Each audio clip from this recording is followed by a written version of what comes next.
it is my desire and prayer that whatever I am sharing is not just for an intellectual knowledge. और ये मेरी चाहत है और मेरी प्रार्थना है कि मैं जो कुछ बांटता हूँ वो सिर्फ हमारे समझ के लिए या हमारे बुद्धि तक ही सीमित ना हो, But on the other hand, it's my desire that it will be of help to us in our spiritual walk. और इसके बजाय हम जो कुछ आज सुने ये हमारे आत्मिक जीवन में हमारी सहायता करे। We all know that Jesus came to die for our sins to save us from the power of sin. हम सब इस बात को जानते हैं कि यीशु मसीह आए हमारे पापों के लिए मरने के लिए ताकि हमें वो पापों की सामर्थ से छुड़ा सके। But we also should know that Jesus came to be an example for us. पर हमें ये बात को भी जानना आवश्यक है कि यीशु मसीह इस वजह से भी आए ताकि वो हमारे लिए एक उदाहरण बने। He is our forerunner. That is what Bible says. वो हमारे अग्रदूत या अग्रगामी है, ये बाइबल बताती है। He is someone who had ran this race ahead of us. वो ऐसे कोई है जिन्होंने हमारे आगे जाकर इस दौड़ को पहले से ही दौड़ा है। And he has shown us the way. और उन्होंने हमें मार्ग दिखाया है। And today we can follow his footsteps. और आज हम उनके पद चिन्हों पर चल सकते हैं। Every day we can follow his life. दिन प्रतिदिन हम उसके जीवन का अनुसरण कर सकते हैं। This truth about Jesus will help us in overcoming sin. और यीशु मसीह के विषय में ये जो सत्य है ये हमें पाप पर विजय पाने में सहायता करेगा। And we will not have any excuse to live in sin. और फिर हमारे पास कोई भी एक्सक्यूज या कारण नहीं होगा कि क्यों हम पाप में ही जीते हैं। We can save ourselves from many problems in life.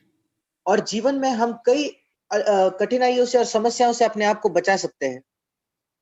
In the Old Testament, people could only hear about God through prophets.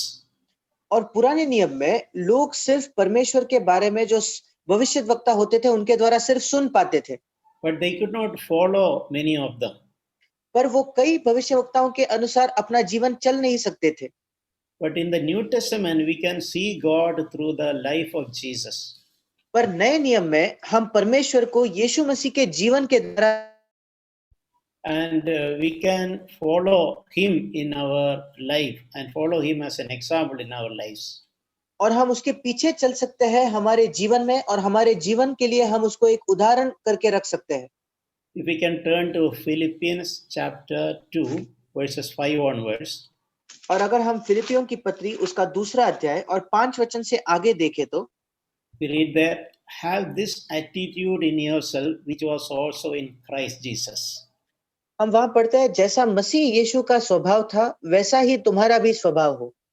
Although he existed in the form of God, यद्यपि वो परमेश्वर के स्वरूप में था, he did not regard equality with God a thing to be grasped. परमेश्वर के तुल्य होने को अपने वश में रखने की वस्तु उसने न समझा, But he emptied himself, पर उसने अपने आप को ऐसा शून्य कर दिया, taking the form of a bond servant, एक दास का स्वरूप धारण किया and being made in the likeness of men. और मनुष्य की समानता में हो गया। And being found in appearance as a man, और मनुष्य के रूप में प्रकट होकर he humbled himself अपने आप को दीन किया by becoming obedient to the point of death, और यहाँ तक आज्ञाकारी रहा कि मृत्यु सही, even death on the cross. हाँ, क्रूस की मृत्यु भी सह ली। For quite long, this passage was very difficult for me to understand. और ये जो भाग है वचन का, इसको मैं समझना बहुत कठिन समझता था। But my understanding much enlarged when I heard about an example. पर मेरी समझ बहुत ही बदल गई और मैं इसको समझ पाया जब मैंने एक उदाहरण को सुना। It is like this: the son of the richest man in the world. और वो उदाहरण इस प्रकार है कि जो इस संसार का सबसे अमीर व्यक्ति है उसका बेटा। Being the son of the richest man, he has everything one can think. और क्योंकि वो इस संसार के सबसे अमीर व्यक्ति का बेटा है तो हम जो कुछ सोचते हैं वो सब उसके पास पहले से ही है। but he decides to give up all the right of being the son of that rich man. पर वो ये निर्णय लेता है कि जो भी अधिकार उसके है कि वो उस अमीर व्यक्ति का बेटा है, उन अधिकारों को वो त्याग देगा। And without taking any of that wealth or money or bank accounts, he come and live in a slum area. और उस सारी संपत्ति को छोड़कर, उस पैसे को छोड़कर, उन बैंक के खातों को छोड़कर वो आकर एक झुग्गी झोपड़ी में रहने के लिए तैयार होता है। He live with the poorest of poor people. और सबसे गरीब जो लोग होते हैं उनके बीच में वो रहता है Identify himself with them. और अपने आप को उन लोगों के साथ वो एक कर लेता है। Exposed to the filthy surroundings. जिस गंदे जगह में वो रहते हैं उसी जगह में वो भी रहता है। Eating the same food. वही खाना वो खाता है। Exposed to the same kind of temptation and constraints and limitations. और सारे जो प्रलोभन है, सारे सीमाएं हैं, सारे बाधाएं हैं, उन्हीं बाधाओं को वो भी सामना करता है। He did this because he loved these people. उसने ये इसलिए किया क्योंकि उसने इन लोगों से प्रेम किया। So if you think about who is that man, that young man is actually the son of a richest father. और अगर आप इस बात में सोचोगे कि ये व्यक्ति कौन है, तो वो जो जवान लड़का है वो सबसे अमीर पिताजी का बेटा है। But he gave up all that. He emptied himself. पर उसने वो सब छोड़ दिया, उसने अपने आप को शून्य कर लिया। He is living, identify himself with the poorest of people now.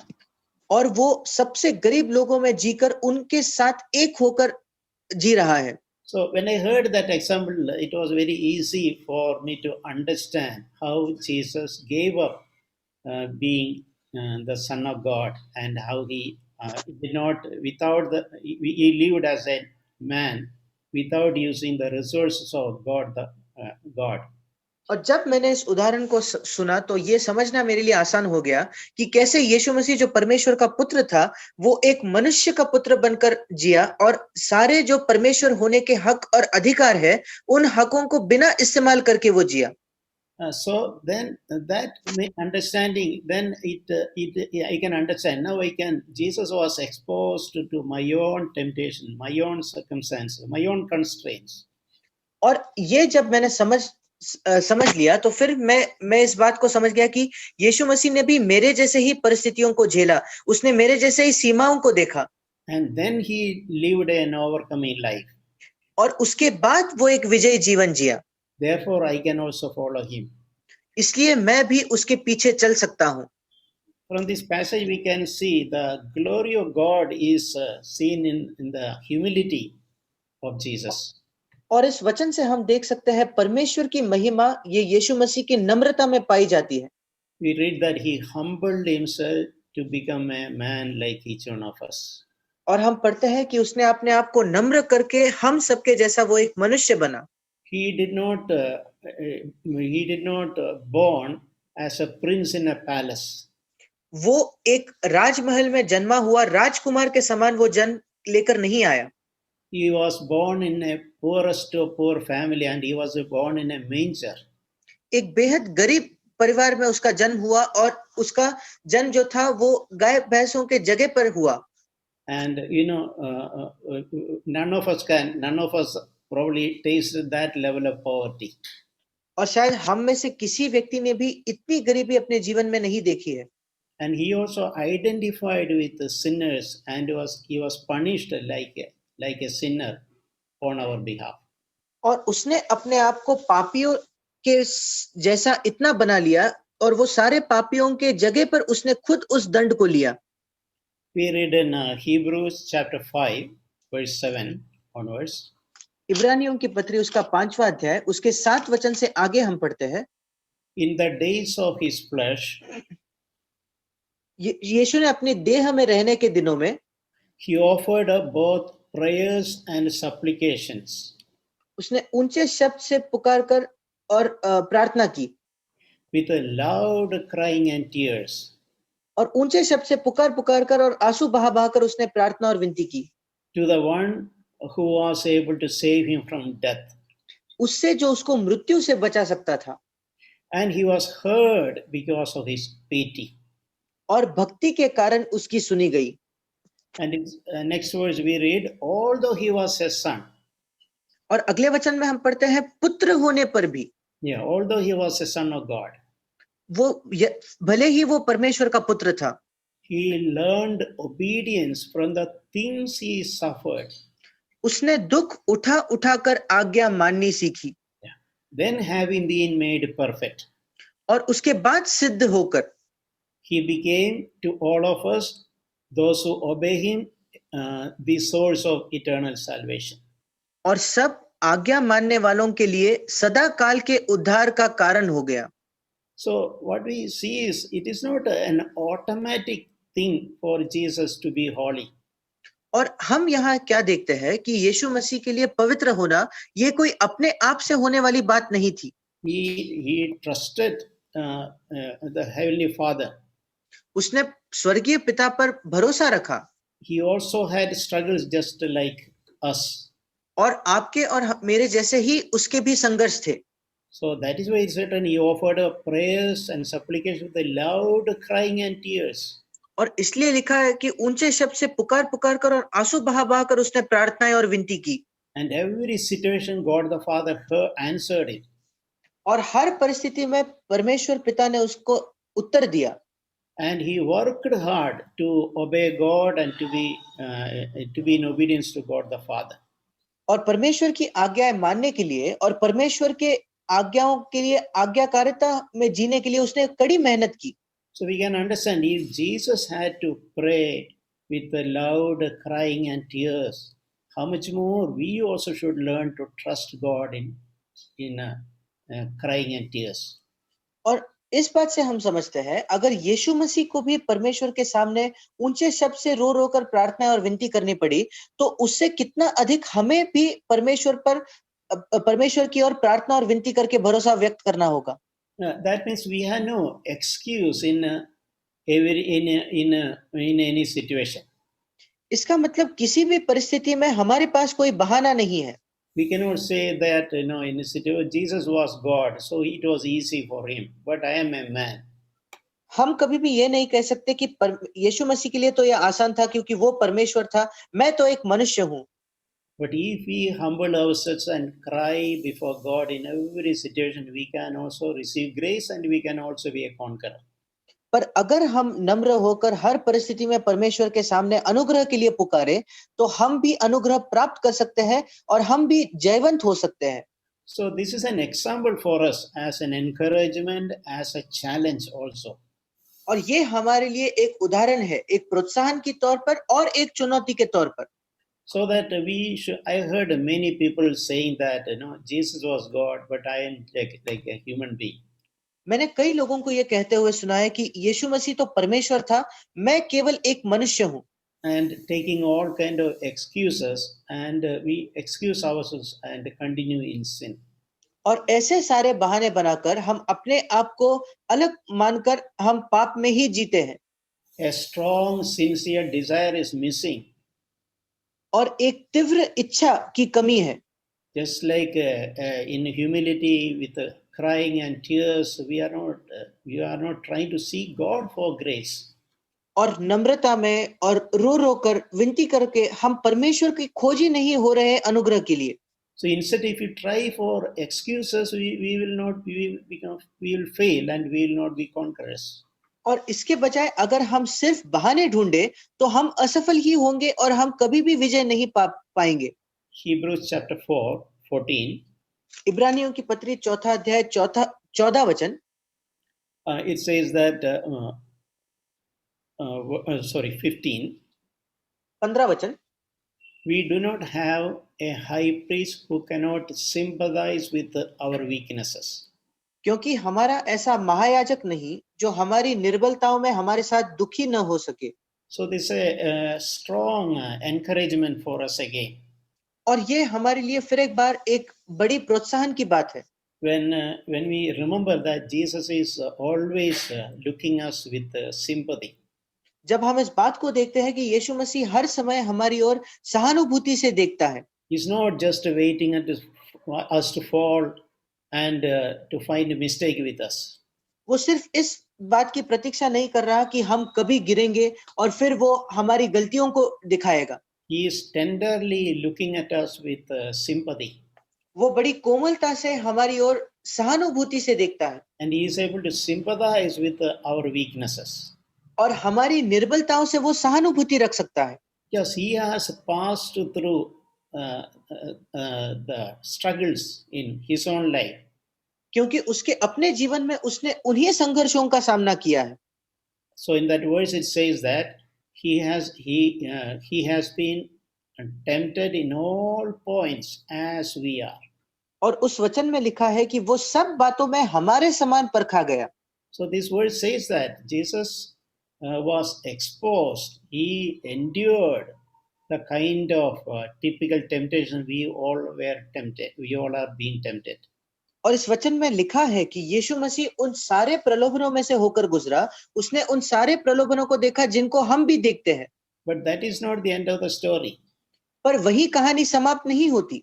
He did not yield to sin even a single instance. उसने एक बार भी पाप नहीं किया। So that's what even though he was tempted at all points as we are, he did not yield to sin at all in a single instance. और यद्यपि वो हमारे ही समान परखा गया, उसके बावजूद वो एक बार भी उसने पाप नहीं किया और वो निष्पाप निकला। And then it is said, therefore, let us draw near with confidence. और इसलिए लिखा है 16 वचन में, इसलिए आओ हम हियाव से उसके सामने जाए। As Jesus was himself tempted and as he sympathized with our own weaknesses, we can approach him with confidence.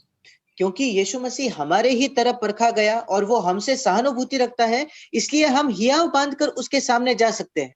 So that we can receive both mercy and also grace. ताकि हम उससे दया और अनुग्रह प्राप्त करें। You know, mercy is required for our past sins. और दया जो है वो हमारे बीते जीवन के बीते पापों के लिए आवश्यक है। To receive forgiveness of our past sin. ताकि हमारे जो बीते पाप है उसके लिए हम माफी और क्षमा पाए। Now, Bible says that God winks at our past sin when we repent and confess. Sorry uncle. He winks at or he closes his eyes. और बाइबल हमें बताती है कि परमेश्वर हमारे पिछले पापों को मानो नजरअंदाज करता है when we repent and confess. जब हम मन फिराते हैं और उसको मान लेते हैं। And along with that, we also receive grace. और उसी के साथ हम अनुग्रह भी प्राप्त करते हैं। The actual meaning of grace is help. और अनुग्रह का सच्चा अर्थ ये है सहायता। It is mentioned that grace to help in time of need. और यहाँ लिखा है कि हमारे आवश्यकता के समय में सहायता प्राप्त करना। And so that's a wonderful thing. Mercy and grace is available to us to help us in the time of our need. और ये एक अद्भुत बात है कि हमारे आवश्यकता के समय पर हमें अनुग्रह और दया दोनों ही उपलब्ध है। So I heard, seen, maybe some of us seen an illustration given by Brother Zach. और शायद हम सब ने उस उदाहरण को देखा है जिसका भाई जैक पर उपयोग करते हैं। It is like a rock climber. और वो एक पहाड़ चढ़ने वाले के जैसा है। A rock climber, he was about to slip and fall down. और वो एक व्यक्ति था जो पहाड़ चढ़ रहा था और वो फिसलकर गिरने ही वाला था। So suppose he slips and he falls. और मान लीजिए कि वो फिसल जाता है और वो गिर जाता है। Then suddenly an ambulance come and picking him out, take to hospital, and he's all these fractures, everything is treated. और फिर एक एम्बुलेंस आती है और उसको उठाकर लेके जाती है और उसके सारे हड्डियां वगैरह जो टूटे हैं उसका इलाज होता है। So that's a great thing. He did not die. The ambulance help came in time of need. और ये अच्छी बात है कि उसकी मृत्यु नहीं हुई, सही समय पर उसके आवश्यकता के समय पर एम्बुलेंस ने आकर उसको बचाया। After his fall and after having broken all his bones, he was not left there bleeding and dying. और गिरने के बाद जब उसकी सारी हड्डियां टूट गई थी, वो वहीं वैसा ही नहीं पड़ा रहा जहां वो खून से लथपथ होकर मर जाए। And timely ambulance came and he received the treatment.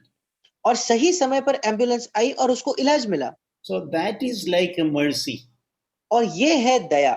that help or forgiveness we need to receive after we fall. और क्षमा प्राप्त करने की सहायता जो हमें प्राप्त करनी होती है जब हम गिर जाते हैं। Suppose go by that man when he was about to sleep, the moment he was sleeping and falling, someone from up, so was stretching his hands and lifting him up. और इसके बारे में सोचिए कि वो व्यक्ति जैसे ही फिसलने वाला था, उसके ऊपर से कोई व्यक्ति उसको हाथ देकर उसको ऊपर खींचता है। He was about to slip and fall, but he did not fall. वो फिसल कर गिरने ही वाला था, पर वो नहीं गिरता। Somebody offered him a hand and drew him up, helped him to from that dangerous position. किसी ने उसकी ओर हाथ बढ़ाया और उसको खींचकर ऊपर उठाया और उस खतरे की जगह से उसको बचाया। So that is like a grace. और ये है अनुग्रह का चित्र। So that grace is the help available, that offer of helping hand available before when he was about to fall. और अनुग्रह मतलब वो सहायता जो फिसलने से पहले या गिरने से पहले हमें प्राप्त होती है। We need both mercy and grace. हमें दोनों की जरूरत है, दया और अनुग्रह। But it is, and both are it is needed in the time of our need. और ये दोनों चीजें हमारे आवश्यकता के समय हमें लगती है। But it is best to receive grace when we are about to fall and before we fall. पर ये सर्वोत्तम बात है कि जब हम गिरने ही वाले होते हैं तो गिरने से पहले हम अनुग्रह प्राप्त करें। For example, that if you apply that to a case when we are tempted in something. उदाहरण स्वरूप अगर हम इसको उस क्षेत्र में लागू करें जब हम किसी क्षेत्र में हमें प्रलोभन होता है। We are tempted. Finally, suppose we yielded. और हम प्रलोभन हमें होता है, हम वापस प्रलोभित होते हैं और आखिरी में हम उसको राजी होकर मान लेते हैं। We fell into sin. और हम पाप में गिर जाते हैं। Like that man, rock climber, falling down. जैसे वो पहाड़ चढ़ने वाला व्यक्ति नीचे गिर गया। And breaking his bones. और उसने अपनी हड्डियां तोड़ ली। And but what we can do, we can still humble ourselves, repent, we can confess, and God will give us mercy and forgive us. और फिर हम क्या कर सकते हैं? हम तब भी अपने आप को नम्र करके अपने पापों को मानकर हम परमेश्वर से माफी मांग सकते हैं, मन फिरा सकते हैं और परमेश्वर हम पर दया करके हमको क्षमा करेगा।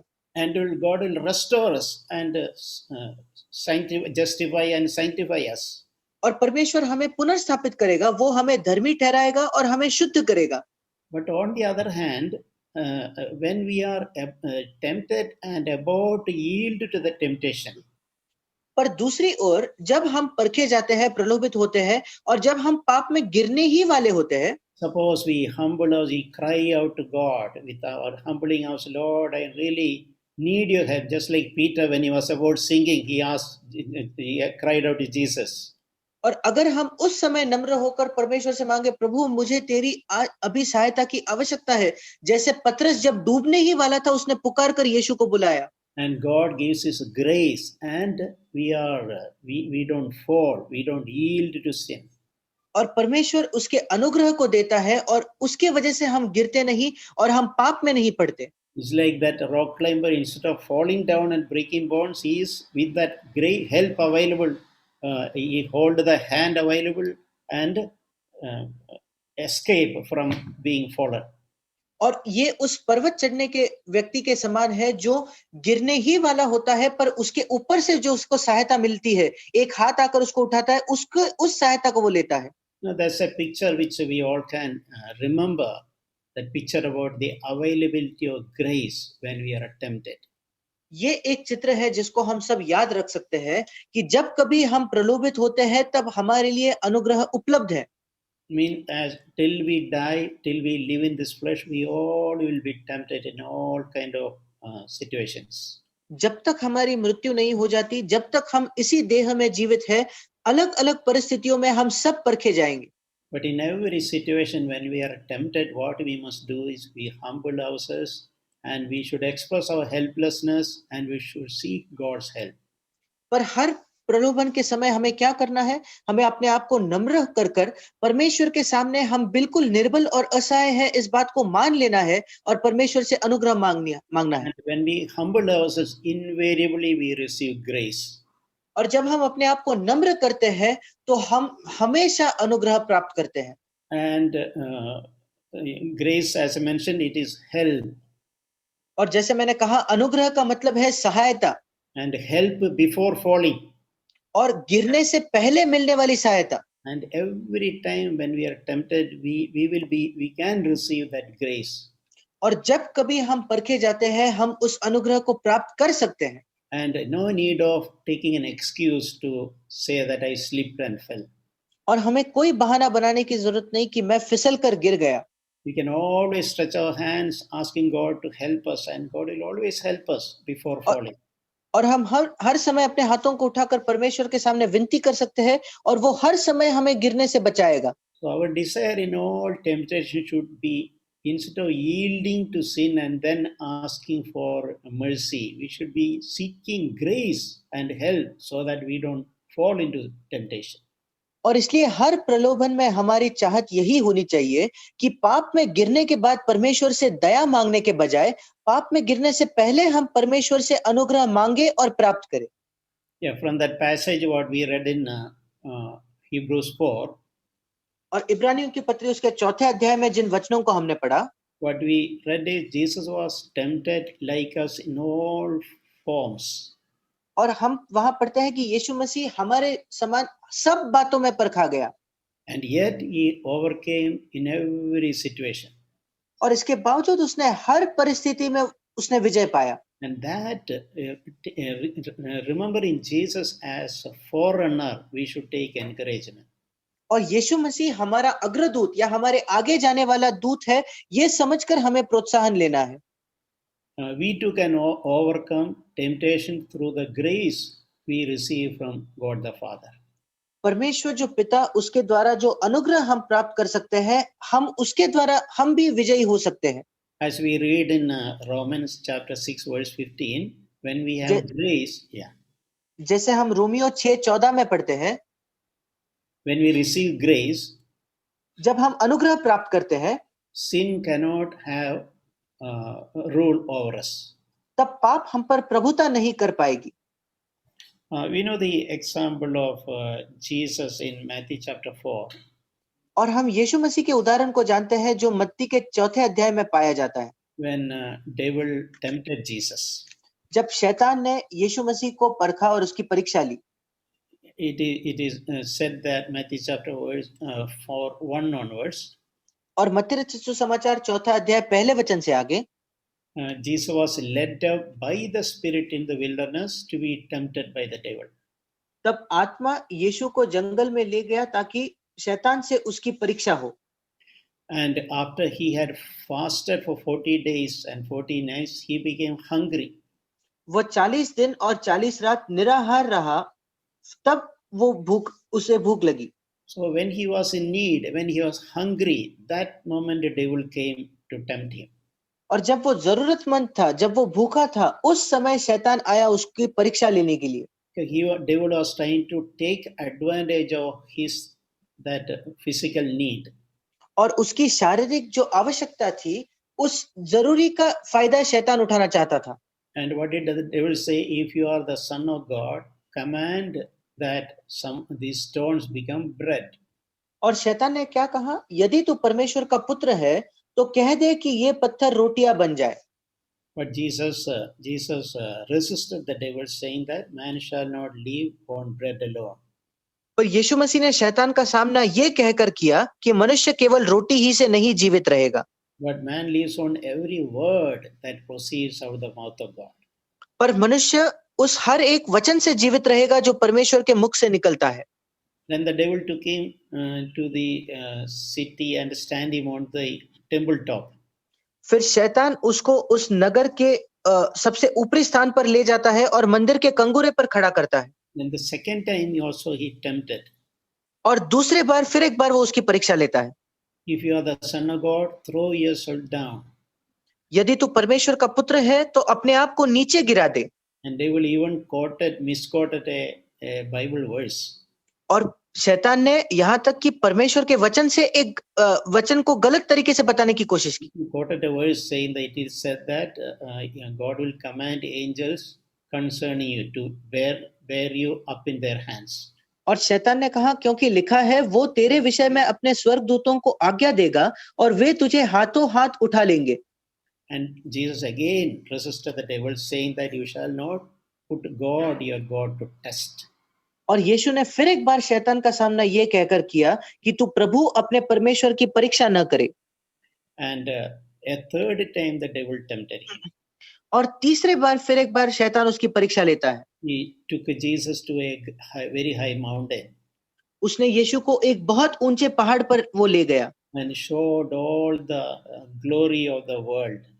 और सारे जगत के राज्य और उसके वैभव को उसको दिखाया। And he said, all these things I will give to you if you just fall down and worship me. और उसने कहा यदि तू गिरकर मुझे प्रणाम करे तो मैं ये सब कुछ तुझे दे दूंगा। But Jesus again did not yield to the temptation. पर फिर एक बार यीशु मसीह उस प्रलोभन में नहीं गिरे, पाप में नहीं पड़े। He said, go Satan, it says that you shall worship the Lord your God and serve him only. और यीशु ने कहा हे शैतान दूर हो जा, क्योंकि लिखा है तू प्रभु अपने परमेश्वर को प्रणाम कर और केवल उसी की उपासना कर। So in all this temptation we can see these are representative of the type of temptations we all face. और इन सारे परीक्षाओं और प्रलोभनों में हम देखते हैं कि जिन प्रलोभनों का सामना हम करते हैं ये उन्हीं के प्रतीक है। So we can understand he was tempted in all points as we are. और हम समझते हैं कि जैसे हम परखे जाते हैं वैसे ही सारी बातों में यीशु परखा गया। In every situation he did not yield to temptation, but he overcame. हर परिस्थिति में उसने उस प्रलोभन से बात नहीं मानी, उसने पाप में नहीं गिरा, पर उसने विजय पाया। In this passage we also see every time Jesus overcame devil by proclaiming a word of God. और इन वचनों में हम इस बात को भी देखते हैं कि हर बार यीशु मसीह ने शैतान पर विजय पाया परमेश्वर के वचन की घोषणा करके। And Matthew chapter 4:11 says, और मत्ती रचित सुसमाचार 4:11 कहता है, then the devil left him. तब शैतान उसके पास से चला गया। And the angels came and began to minister to him. और देखो स्वर्गदूत आकर उसकी सेवा करने लगे। So this is a beautiful verse. और ये एक सुंदर वचन है। When Jesus resisted the devil, finally he left him. जब यीशु मसीह ने शैतान का सामना किया, आखिरकार उसने यीशु को छोड़ दिया। When devil tempt us also, when we resist, he will leave. और जब शैतान हमारी भी परीक्षा करता है, जब हम उसका सामना करते हैं तो वो छोड़ के जाएगा। Bible says that in James, resist the devil and he will flee from you. और बाइबल हमें ये याकूब की पत्री उसके 4थे अध्याय में बताती है कि शैतान का सामना करो और वो तुमसे भागेगा। Not that the angels come and began to refresh him. इतना ही नहीं बल्कि स्वर्गदूत आकर उसकी सेवा करने लगे, उसको तरोताजा करने लगे। We read a verse in Hebrews chapter 6. और हम इब्रानियों की पत्री उसके 6ठे अध्याय में एक वचन पढ़ते हैं। Hebrews chapter 6 verse 20. इब्रानियों उसका 6ठा अध्याय और 20 वचन। Just is mentioned about Jesus has entered as a forerunner for us. और यहाँ लिखा है कि यीशु मसीह हमारे लिए अगुआ के रूप में या एक अग्रदूत के रूप में हमारे आगे उसने प्रवेश किया है। Yeah, I want to note that expression written forerunner for us. और वहां जो अग्रगामी या अग्रदूत ये वचन है, उस शब्द के विषय में मैं बताना चाहता हूँ, वो हमारे लिए अग्रगामी है। Yeah, meaning he is running the race ahead of us. We only need to follow his footsteps. इसका मतलब हमारे आगे वो उस दौड़ को दौड़ रहा है, हमें सिर्फ उसके पद चिन्हों पर चलना है। And he has ran and he has shown us the way. We can just follow him. और वो हमारे आगे दौड़ा है और उसने हमें मार्ग दिखाया है, हमें सिर्फ उसके पीछे चलना है। So we should not limit Jesus just as someone who forgives our sins. We should also enjoy him as our forerunner. और इसलिए हमें यीशु मसीह को एक ऐसा व्यक्ति जो सिर्फ हमारे पापों की क्षमा करता है वहीं तक सीमित नहीं रखना है, बल्कि हमारा अग्रगामी इस तौर पर भी हमें उसका आनंद उठाना है। 1 Peter chapter 2, पहला पत्रस उसका दूसरा अध्याय 21. 21 वचन, For you have been called for this purpose, और तुम इसी के लिए बुलाए भी गए हो, since Christ also suffered for you, क्योंकि मसीह भी तुम्हारे लिए दुख उठाया, leaving for you an example for you to follow in his steps. तुम्हें एक आदर्श दे गया कि तुम भी उसके पद चिन्हों पर चलो। So he has left an example for us और उसने हमारे लिए एक आदर्श, एक उदाहरण छोड़ा है, so that we can follow his steps.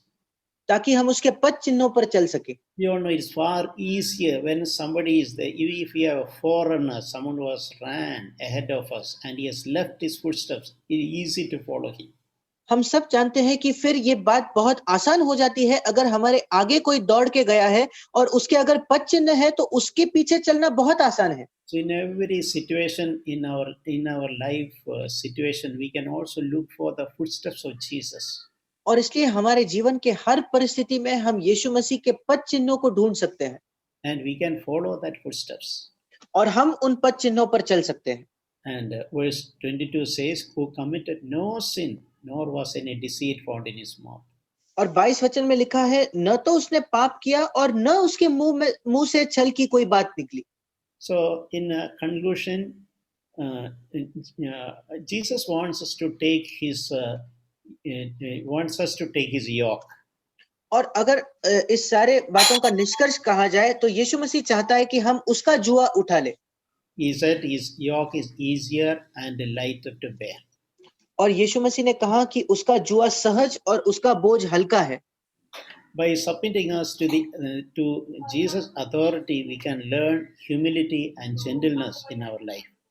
और अपने आप को यीशु मसीह के अधिकार के प्रति स्वाधीन करके हम यीशु मसीह की जो उसके नम्रता और दीनता को सीख सकते हैं। Jesus not only shown the way for us, यीशु मसीह ने सिर्फ हमारे लिए मार्ग ही नहीं दिखाया है, he will also empower us by anointing us with the power of the Holy Spirit. पर वो पवित्र आत्मा से हमारा अभिषेक करके हमें सामर्थ भी देगा।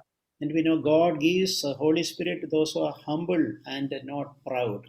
और हम जानते हैं कि परमेश्वर अपने पवित्र आत्मा को उन लोगों को देता है जो नम्र है और घमंडी नहीं। It is also good to remember one thing. और एक बात याद रखना भी अच्छा है, if we are very legalistic and follow the letter of the law, अगर हम बहुत ही नियमों का पालन करने वाले और जो नियमों के लिखित वस्तु है उनको पालन करने वाले बने तो trying to follow the letter of the law by our self-will or our own abilities, और हमारे ही क्षमता से, हमारे ही सामर्थ्य से अगर हम आज्ञाओं को मानने की कोशिश करें तो we are likely to condemn others. तो फिर ये बहुत संभव है कि हम दूसरों पर दोष लगाते हैं। Just like that tax collector, that Pharisee condemned that tax collector, जैसे उस फरीसी ने उस चुंगी लेने वाले पर दोष लगाया, claiming about his fasting and the rules he was keeping in that order. ये कहते हुए कि वो कैसे उपवास करता था, वो कैसे नियमों का पालन करता था। So, but on the other hand, when we seek the power of the Holy Spirit in our life, इसके दूसरी ओर अगर हम अपने जीवन में पवित्र आत्मा के सामर्थ्य की खोज करें तो and we live this life exclusively by depending on the power of the Holy Spirit, और हम इस जीवन को जीते हैं सिर्फ पवित्र आत्मा के सामर्थ्य पर निर्भर होकर, we know ourselves we are helpless, just like that rock climber. हम जानते हैं कि जैसे वो पहाड़ चलने वाला व्यक्ति असहाय था, हम भी बिल्कुल असहाय हैं। Unless someone help me, I can also fall. अगर कोई मेरी सहायता न करे तो मैं भी गिर सकता हूँ। So if we live by the power of the Holy Spirit, we will be merciful to others. अगर हम पवित्र आत्मा के सामर्थ्य के द्वारा जिए तो हम भी दूसरों के प्रति दया दिखाएंगे। We know that it is not by our ability or our self-will that we live this life. और हम जानते हैं कि यह हमारी क्षमता के द्वारा या हमारे स्वयं के इच्छा और निर्णयों के द्वारा हम इस जीवन को नहीं जी सकते। It is the help of God by which I live this life. ये परमेश्वर की सहायता है जिसके द्वारा मैं इस जीवन को जी पाता हूँ। and I will be always sympathetic to others. और उस वजह से मैं हमेशा दूसरों के प्रति सहानुभूति रखूंगा। Amen. आमीन।